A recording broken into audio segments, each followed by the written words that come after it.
नमस्कार, आप देख रहे हैं ब्रेकिंग बिहार। अभी हमारे साथ है राष्ट्रीय लोक जनशक्ति पार्टी के बिहार के प्रदेश प्रवक्ता चंदन सिंह। कहा जाता है कि पैरों तले जमीन खिसक गई, आप सोते रहे, पता भी नहीं चला। यही कहावत राष्ट्रीय लोक जनशक्ति पार्टी पर चरितार्थ हो रही है। दावे बड़े बड़े, लेकिन अपने पैरों के नीचे से कुर्सी नहीं, जमीन कब खिसक गई यह पता चला जमीन खिसकने के बाद। चंदन सिंह, जहां तक हम समझ रहे हैं, आप समझ गए होंगे कि मेरा इशारा किधर है। अनिल जी, ऐसा है कि जिसको हम लोग रिजेक्ट कर देते हैं, पार्टी से बाहर का रास्ता दिखाते हैं, वो चिराग पासवान के लिए बहुत बड़ा एक समझिए कि अवार्ड होता है। आदरणीय बीना देवी जी को 6 महीना पूर्व ही हमारे नेता ने इशारा दे दिया था उनको। अब पार्टी हमारी दोबारा उनको रिपीट नहीं करती। और अगर आपको याद होगा अनिल जी, तो 4.25 साल वह 19 से मैं कह रहा हूं, अभी तक वर्तमान तक वह आदरणीय पशुपति कुमार पारस जी को ही अपना नेता बताती रही हैं।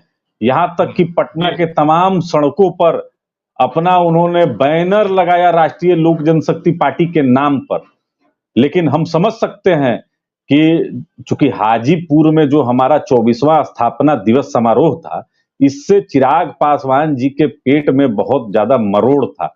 अब इसको वो फ्लॉप करने के लिए, मीडिया का पूरा फोकस अपने तरफ डाइवर्ट करने के लिए आदरणीय बीना देवी जी को बहुत प्रेशराइज करके मंच पर बुलाया।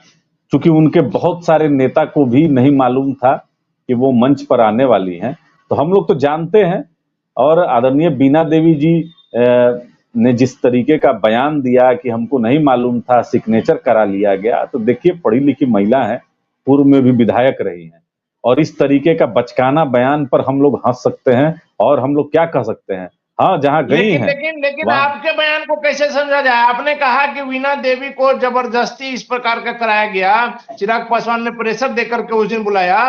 वीना देवी का जो कद है आप भी जानते हैं, खास करके उनके हस्बैंड जो हैं, उनका जो कद है दिनेश सिंह का, जदयू में, उत्तर बिहार की राजनीति में, खास करके अगर आप बात करते हैं तो मुजफ्फरपुर वैशाली में, क्या दिनेश सिंह जैसे व्यक्तित्व को कोई व्यक्ति कर सकता है, प्रेशर पॉलिटिक्स कर सकता है? चंदन जी, ये चीज तो आपको समझना होगा। देखिए जदयू के उत्तर बिहार के बहुत बड़े नेता हो सकते हैं, मैं इसमें नहीं कहूंगा, लेकिन उनको वैशाली से सांसद बनने के लिए हमारे नेता आदरणीय पशुपति कुमार पारस जी के पास आना पड़ा। और उस समय हमारे नेता ने इनको टिकट देके सदन पहुंचाने का काम किया स्वर्गीय रामविलास पासवान जी के नेतृत्व में। लेकिन चूंकि बीना जी ने भगवान बदलने का फैसला किया है, उनको लगता है कि चिराग पासवान उनको सिंबल देकर सदन पहुंचाएंगे। जिनके पास खुद ही अभी कोई सांसद नहीं है, वो उनको सिंबल देंगे। ये आने वाला समय बताएगा। हमारा प्रत्याशी वैशाली से रेडी है अनिल जी, और जिस समय जनवरी में जिस समय सीटें बटेंगी सभी गठबंधन दलों में, तो आप देखिए कि हम अपने प्रत्याशी का किस तरीके से अभिवादन करते हैं और अनाउंस करते हैं। आप फिर जो है वही बात कर रहे हैं कि पैरों तले जमीन खिसक गई, आप मानने के लिए तैयार नहीं है। आपने कहा कि वीना देवी से 6 महीना पहले से आपके राष्ट्रीय अध्यक्ष ने भी कह दिया था, तो फिर उस दिन पोस्टर पर उनका फोटो क्यों था? तमाम बैनरों पर उनका जो है फोटो लगा हुआ। नहीं, देखिए कार्यकर्ताओं को तो उतना जानकारी नहीं होता है, वो लगा देते हैं। लेकिन खुद आदरणीय बीना देवी जी जिस तरीके से पटना के हर एक सड़कों पर राष्ट्रीय लोक जनशक्ति पार्टी के नाम पर अपना वो लगाई, तो वो प्रयास कर रही थी कि हमारे राष्ट्रीय अध्यक्ष जी का मन पिघल जाए और शायद पुनः उनको एक आशीर्वाद रूपी मिल जाए। लेकिन हमारे नेता ने जब एक बार स्पष्ट कर दिया कि देखिए माननीय प्रधानमंत्री जी के विजन के साथ कोई समझौता राष्ट्रीय लोक जनशक्ति पार्टी नहीं कर सकती है, और जिस तरीके से आदरणीय बीना देवी जी वैशाली में एनडीए को मजबूत नहीं कर पा रही थी, उनके विचारों को ग्राउंड पर नहीं उतार पा रही थी, और एक पारिवारिक कसम में थी कि जिस तरीके से आपने बताया कि उनके पति भी जनता दल यूनाइटेड में हैं, तो भारतीय जनता पार्टी और जनता दल यूनाइटेड में किस तरीके का संबंध है ये बताने की जरूरत नहीं है। तो हम लोग वैशाली में प्रत्याशी को ढूंढ रहे थे, और हमको जैसे प्रत्याशी मिले हैं आने वाले समय में हम लोग अनाउंस करेंगे। और चंदन अभी जी, तक लोक कौन जनशक्ति मिले पार्टी का हैं वो सीट वैशाली में? रहा अभी है। तो आप नाम नहीं खोलेंगे, अभी आप नाम नहीं खोलेंगे, फिर भी हम आपसे सवाल कर रहे हैं कि कौन मिले हैं?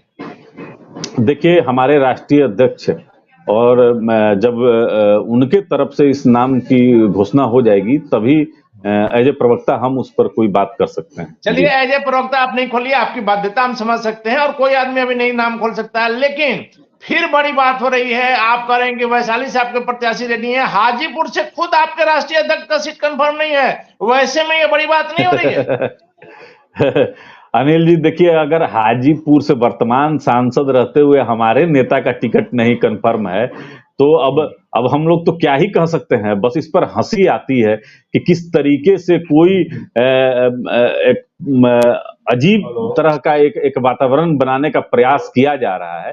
देखिए, हाजीपुर की महान जनता ने जिस तरीके से हमारे नेता को आशीर्वाद दिया है, एक जन सैलाब स्वतः आदरणीय पशुपति कुमार पारस जी को सुनने के लिए अक्षयवट स्टेडियम में उपस्थित हुआ और वह स्टेडियम भर गया, तो हम लोग तो नमन कर सकते हैं हाजीपुर की जनता को। और यह साबित कर दिया कि 2024 में हमारे नेता खाली कुर्सियों से संवाद कर रहे थे केंद्रीय मंत्री पारस जी।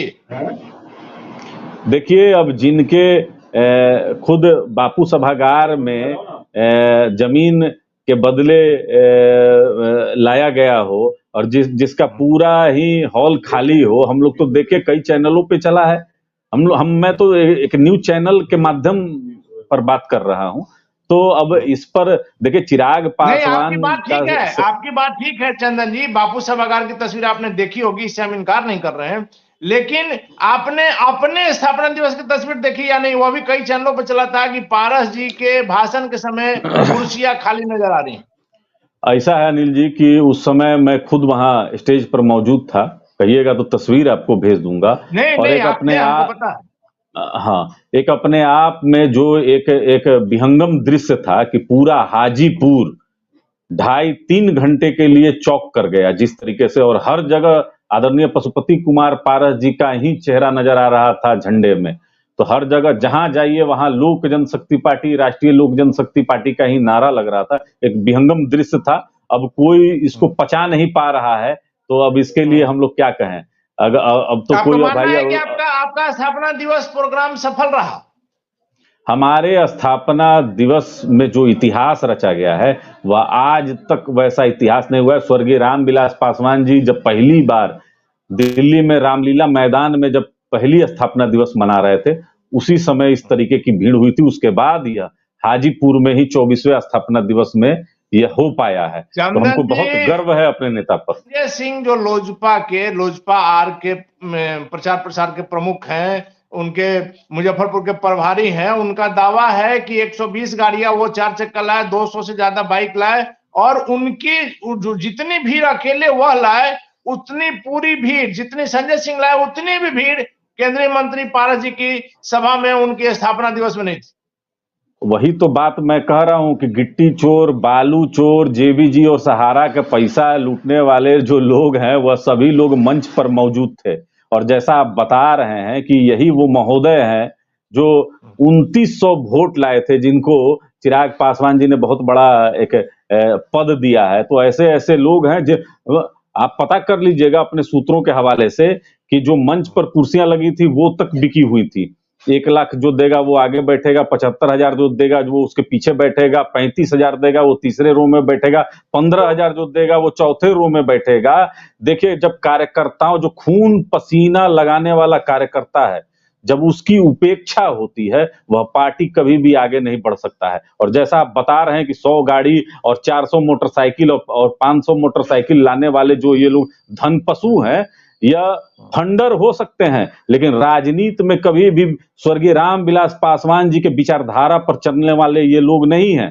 तो ऐसे लोगों के साथ चिराग पासवान घिरे हुए हैं कि राजनीतिक सोच जो है वह शून्य हो गई है। और स्वर्गीय रामविलास पासवान जी के अगर सच्चे और सबसे अच्छे अगर उत्तराधिकारी की बात हो तो यह आदरणीय पशुपति कुमार पारस जी हैं। उनकी विचारधारा पे चल रहे हैं। हम लोग बहुत आर्थिक रूप से मजबूत नहीं हैं, लेकिन उनके विचारधारा को लेकर जब गांव-गांव चलते हैं तो स्वतः पब्लिक सुनने के लिए आ जाती है।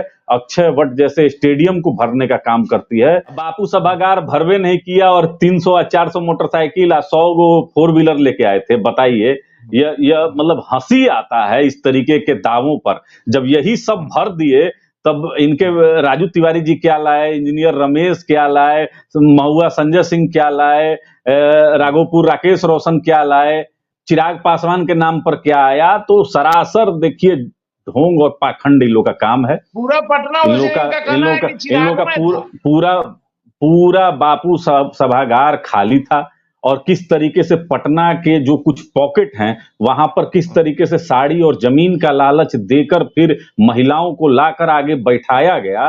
ये कहिएगा तो मैं लिस्ट दे दूंगा कि कहां से किसने कैसे जुटाया था। और कई चैनलों में चल रहे हैं अनिल जी, ये कई चैनलों में चल रहे हैं। मैं आपको भेज दूंगा जिस पर महिलाओं को जमीन के बदले लाया गया। मैं दे दूंगा कि चिराग पासवान जी का जो बिहारी फर्स्ट विजन था यह कैसे धराशायी हो गया और चिराग पासवान का टोटल फोकस सिर्फ अपने पूज्य चाचा जी पर केंद्रित था। तो तेजस्वी का तो हमको नहीं लगा कि कहीं पर नाम लिए हों कि बिहार में 5 विभाग तेजस्वी प्रसाद यादव संभाल रहे हैं, बिहार में क्या स्वास्थ्य सुविधाएं हैं। तो चिराग पासवान का जो इंटरनल गठजोड़ राष्ट्रीय जनता दल के साथ है यह स्पष्ट हो जाता है। नहीं, कहने के लिए तो कहा जाता है कि मुख्यमंत्री नीतीश कुमार से पारस जी का भी मधुर संबंध है। आरोप तो कोई लगा सकता है चंदन जी। नहीं, आरोप क्या, हम तो उनके मंत्रिमंडल में मंत्री थे। आदरणीय नीतीश कुमार जी के मंत्रिमंडल में थे, हम कहां छिपा रहे हैं। लेकिन चिराग पासवान रात के अंधेरे में जाकर तेजस्वी प्रसाद यादव से मिलते हैं, लालू प्रसाद यादव का चरण स्पर्श करते हैं रात के अंधेरे में। उसको सार्वजनिक रूप से स्वीकार करते हैं। लेकिन चंदन जी, एक बड़ा आरोप जो आपने लगाया है, एक बड़ा आरोप आपने लगाया है कि चिराग पासवान के मंच पर जितनी कुर्सियां लगी हुई थी सबकी बोली लगी, सबकी बोली लगी हुई थी। अब ये तो आप पता कर लीजिएगा, लेकिन जैसे जो खबर है राजनीतिक गलियारे में ये तो यही है और इसी तरीके से इनका कार्यक्रम होता है। असूली तसीली यही सब मुख्य काम रह गया है। राजनीतिक विचारधारा इस पार्टी की शून्य है, क्योंकि स्वर्गीय रामविलास पासवान जी के विजन पर यह पार्टी पूरी तरीके से भटक चुकी है और हम ही जो है स्वर्गीय रामविलास पासवान जी के विजन पर चल रहे हैं कि उस घर में हमको दिया जलाना चलना है जहां सदियों से अंधेरा है। जी, हम लोग उसी मार्ग पे चल रहे हैं। आखिरी सवाल मेरा है, जिस प्रकार की खींचातानी चल रही है, हालांकि अब दिसंबर की शुरुआत है, 3 महीने के अंदर क्लियर हो जाएगा किसको कहां की सीट मिल रही है। वैसे में अगर केंद्रीय मंत्री, संभावनाओं पर मेरा सवाल है, इसको शब्दों में उलझाइएगा नहीं, सीधा जवाब दीजिएगा। यदि केंद्रीय मंत्री पारस जी को एनडीए से टिकट नहीं मिलता है, जैसा चिराग पासवान का दावा है, मैं उनके दावे पर बात कर रहा हूं, शुरू में मैंने कहा कि संभावनाओं पर मैं बात कर रहा हूं, तो क्या माना जाए कि केंद्रीय मंत्री पारस जी महागठबंधन की ओर रुख करेंगे और हाजीपुर से चुनाव लड़ेंगे? क्योंकि केंद्रीय मंत्री का दावा है कि किसी भी स्थिति में हम हाजीपुर नहीं छोड़ेंगे और चिराग का भी दावा है कि किसी स्थिति में हम हाजीपुर नहीं छोड़ेंगे। वैसे में क्या? देखिए, जब भारतीय जनता पार्टी, जनता दल यूनाइटेड और राष्ट्रीय लोक जनशक्ति पार्टी थी, तो गठबंधन में हमको परिषद का एक सीट मिला जिसको हम लोग ने चुनाव लड़कर जीतने का काम किया। चिराग पासवान उस गठबंधन में नहीं थे जी। अब बताइए कि माननीय प्रधानमंत्री जी के कैबिनेट में भी हम मंत्री हैं। अब सीट हम ही को नहीं मिलेगा हाजीपुर और चिराग पासवान को मिल जाएगा, जो चिराग पासवान को अभी तक औपचारिक रूप से एनडीए का हिस्सा वो नहीं है।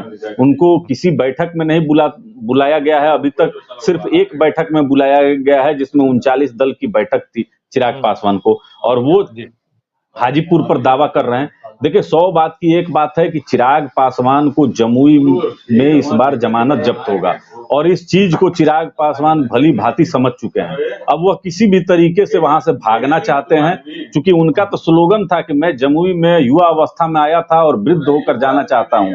तो यह स्पष्ट हो गया है कि चिराग पासवान चुनाव हारने के डर से अब वह सीट से भागना चाहते हैं। और इनका जो फीडबैक अभी है जमुई से अनिल जी, ये बहुत गंदा फीडबैक है चिराग पासवान जी का। बहुत जो कहा जाता है कि वहां पर जनता में नाराजगी है, तो यही कारण है। और कहीं से भी ये आप कह नहीं सकते हैं कि हाजीपुर हमारे नेता को वह सीट नहीं मिलेगी। सीट सेटिंग पे ही गेटिंग अगर होता है। संभावनाओं पर हमने कहा अगर नहीं मिलता है तो क्या महागठबंधन से लड़ेंगे? देखिए, राजनीति में अगर मगर किंतु परंतु का नहीं होता है। चिराग पासवान तो अगर 136 सीट पर जीत जाते, 135 पर जमानत जब्त हुआ, अगर मगर, और कहा जाता है कि अब चौबे गए छब्बे बनने दूबे बन के लौटे। इसी गठबंधन से निकले थे और इसी में पुनः आए, तो जाने के क्या जरूरत था? कम से कम एकाध गो, कहा जाता है कि दांतों खोदने भर एकाध गो आपको विधायक बन जाता, कोई एमएलसी बन जाता।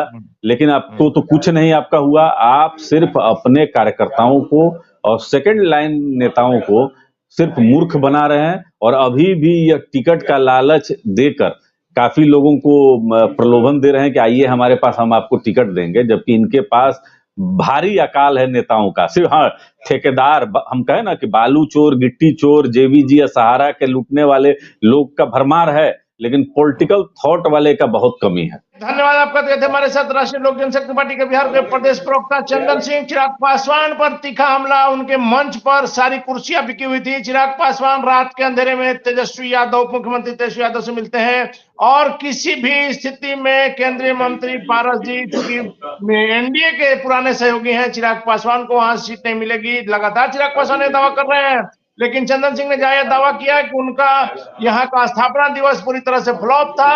बापू सभागार की तमाम कुर्सियां खाली थी और केंद्रीय मंत्री पारस जी ही लड़ेंगे हाजीपुर से। चिराग पासवान जमुई से हारेंगे। चंदन सिंह के दावे बड़े बड़े दावे हैं। इन दावों की क्या सच्चाई है वक्त बताएगा। फिलहाल आप बने रहे ब्रेकिंग बिहार के साथ।